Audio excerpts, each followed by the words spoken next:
بالله السميع العليم من الشيطان اللعين الرجيم. بسم الله الرحمن الرحيم. الحمد لله رب العالمين والصلاة والسلام على محمد وآله الطيبين الطاهرين المعصومين. حدیث امام جعفر صادق علیہ السلام سے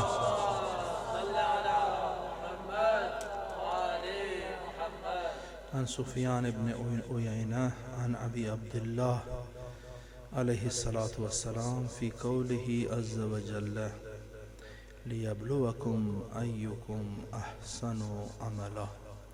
سورہ ملک کی آیت نمبر 2 ہے. الذی خلق الموت والحیات لیبلوکم ایکم احسن عملا. خداوند متعال نے موت اور حیات کو خلق کیا ہے تاکہ تم میں سے پتہ چلے کہ کس کا عمل بہتر ہے. تو اس آیت کے بارے میں پوچھا جاتا ہے امام جعفر صادق علیہ السلام سے. قال، امام فرماتے ہیں لیس یعنی اکثرکم عملا.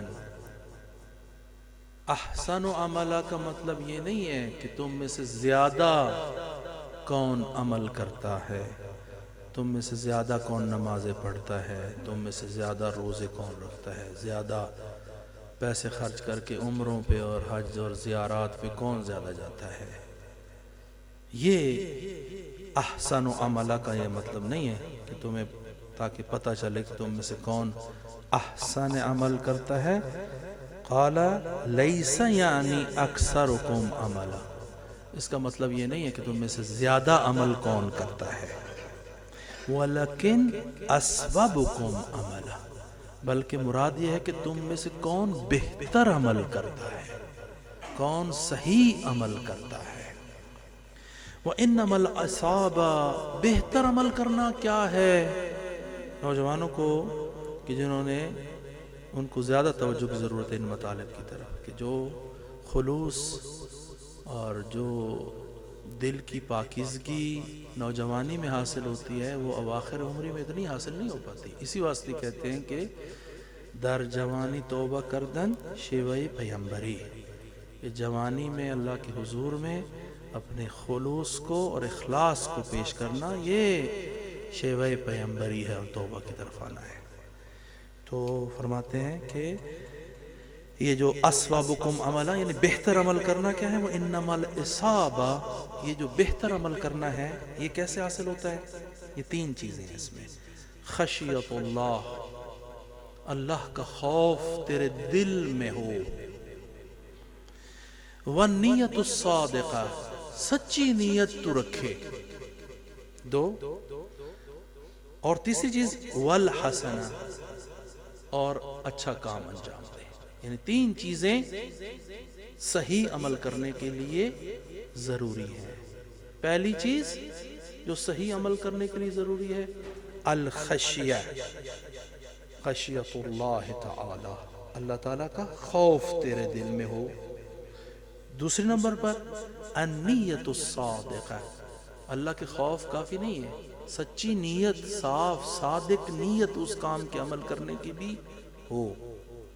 اور تیسری والحسنہ، اور پھر تو اچھا کام ملا. ثم قال، اچھا یہ کام کر دیا تو ایک دفعہ تو ہو جائے گا لیکن خلوص تک پہنچنا چاہتا ہے. ثم قال الابقاء علی العمل حتی یخلص اشد من العمل. جو عمل تو کر رہا ہے اس پر برقرار رہنا اسی طریقے سے، یہ خود ایک دفعہ عمل کرنے سے زیادہ سختر اور شدید تر ہے. آپ ایک فعل انجام دیتے اور پھر اس فعل کو اسی حد تک محدود نہیں ہو جاتے، ویسے ہی روزانہ یا جیسے اس کا ایک استمرار کا طریقہ کار ہے اس کو باقاعدہ اسی طریقے سے انجام دیتے ہیں. مثال کے طور پر نماز صبح کے لیے اٹھتے ہیں تو باقاعدگی سے اٹھتے ہیں، ظہرین کی نماز کے لیے اذان کی آواز سنتے ہیں تو باقاعدگی سے آتے ہیں، نماز مغربین کے لیے اذان سنتے ہیں تو باقاعدگی اشد ہے۔ خود ایک دفعہ ممکن ہے کہ بندہ بڑی خلوص کے ساتھ نماز مغرب یا ظہر پڑھ لے، لیکن ہر روز اسی طریقے سے اس کام کو انجام دے رہا ہو، یہ اشد ہے۔ الابقاء علی العمل حتی یخلص، عمل پر ابقاء رہنا، باقی رہنا یہاں تک کہ خالص ہو جائے، اشد من العمل۔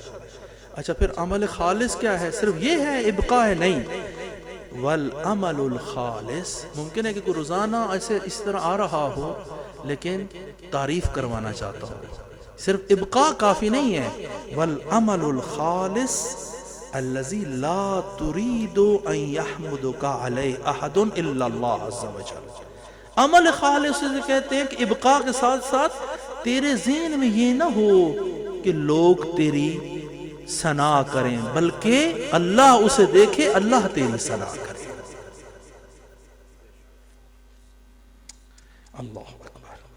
والعمل الخالص الذي لا تريد، کہ تیرا ارادہ نہ ہو، ان يحمدك عليه احد، کہ کوئی ایک بھی تیری اس میں حمد کرے، الا اللہ، مگر ہے کہ اللہ کے حضور میں ہو اور اللہ کو دیکھ رہا ہو کہ تو خدا کے لیے یہ کام انجام دے رہا ہے، کسی کی تعریف کے لیے کہ فلاں کا روزانہ نماز کے لیے جاتا ہے، اس کی تعریف کے لیے یہ کام نہ کر رہا، یہ تیرے ذہن میں نہیں ہونا چاہیے۔ پھر تمہیں کہیں گے یہ خالص ہے، لیکن کہتے ہیں وہ جو یہ تو بندہ خالص ہو گیا نا، یہ بندہ خالص، لیکن کہتے ہیں اس کی جو نیت ہے اس بندے سے بھی افضل ہے۔ والنیت افضل من العمل، وہ جو نیت ہے، وہ جو اس کے ذہن میں جو نیت ہے، جو بندہ یہ قصد کر کے رکھا ممکن ہے اگلے دن فوت ہو جائے، لیکن اس کی نیت یہ تھی۔ والنیت افضل من العمل، وہ جو تو نیت خالص کر کے قصد کر لیتا ہے کہ میں ایسا کروں گا نا، وہ عمل سے بھی زیادہ فضیلت رکھتی ہے۔ اور پھر فقط یہ نہیں بلکہ آگے ایک اور جملہ ہے، اور جو واقعاً اس کو نوجوان حضرات کھولیں اس کو کہ یہ کیا مطلب ہے اس کا۔ الا وان النیۃ ہی العمل، اور جان لو، آگاہ ہو جاؤ، نیت ہی تو عمل ہے۔ یعنی یہ جو تو خارج میں انجام دیتا ہے، اگر بد قصد کے ساتھ بیٹھا ہے تو یہ تو ولو دکھا رہا ہے، یعنی ممکن ہے کہ تیری نیت بد ہو لیکن نماز پڑھ رہا ہو، تیری نیت بد ہو، ممکن ہے کہ تو جو ہے وہ ذکر امام حسین کر رہا ہے، تیری نیت بد ہے تو کچھ اور کام کر رہا ہے، یہ کوئی فائدہ مند نہیں ہے۔ لیکن تیری نیت اچھی ہے لیکن تو جا کے ذکر امام حسین نہیں کروا پاتا، تیری یہ نیت ہی اللہ کے حضور میں کافی ہے۔ یعنی دوسرے لفظوں کے اللہ تعالیٰ کو تیرے خلوص کی ضرورت ہے، تیری پاکیزگی اور تیری طہارت کی ضرورت ہے۔ خارج میں کیا ہو جاتا ہے، تو نے اپنے نیت کے مطابق عمل کرنا ہے۔ کچھ لوگ اچھی نیت کے ساتھ کوئی کام کر پاتے ہیں اور کچھ لوگ کر نہیں پاتے، یہ اللہ تعالیٰ بہتر جانتا ہے۔ الا وان النیۃ ہی العمل، ثم تلا، پھر امام یہ تلاوت کرتے ہیں اس کی کہ نیت ہی عمل ہے، اس کے اوپر یہ تلاوت کرتے ہیں اللہ تعالیٰ کے۔ ثم تلا قولہ عز وجل، قل، اے پیغمبر کہہ دے، کل یعمل علی شاکلتہ، یعنی علی نیتہ، یعنی ہر کوئی عمل کرتا ہے کس کے مطابق؟ جو اس کی نیت ہے۔ جتنی تیری نیت تھی، خارج میں تو نے بے شک بہت بڑی بلڈنگ کھڑی کر دی ہو، لیکن اگر تیری بد نیتی کے اوپر ہے، وہ لوگ بلڈنگ بہت بڑی کھڑی ہو گئی ہے، اللہ کے حضور میں وہ کوئی معنی نہیں رکھتی ہے۔ وہ ممکن ہے بہت بڑا مدرسہ بنا لے تو، بہت بڑا مدرسہ طلبگی سے شروع کرتا ہوں، لیکن تیری نیت جو ہے وہ خود نمائی کی تھی، یہ مدرسہ تیرے فائدہ کا نہیں ہے، یہ تیرے فائدہ کا نہیں ہے۔ ممکن ہے کہ تیرے لیے وبال جان بن گیا ہو، جس طریقے سے کچھ نماز ہائے جمعہ اس طریقے سے اپنے لیے وبال جان بنائے، کوئی فاصلہ ہی پورا نہیں ہوتا، نماز جمعہ کر رہے ہیں کہ یہ کس قسم کی عبادت ہے کہ تم نے فاصلہ ہی پورا نہیں کیا، نماز جمعہ شروع کر رہا ہے، اس قسم کی عبادت کا کیا فائدہ۔ وہ بہرحال خداوند متعال ہمیں اس قسم کی عرفانی روایات کو بھی سمجھنے کی توفیق عنایت فرمائے۔ والسلام علیکم ورحمۃ اللہ وبرکاتہ۔ ایک صلوات پڑھیں۔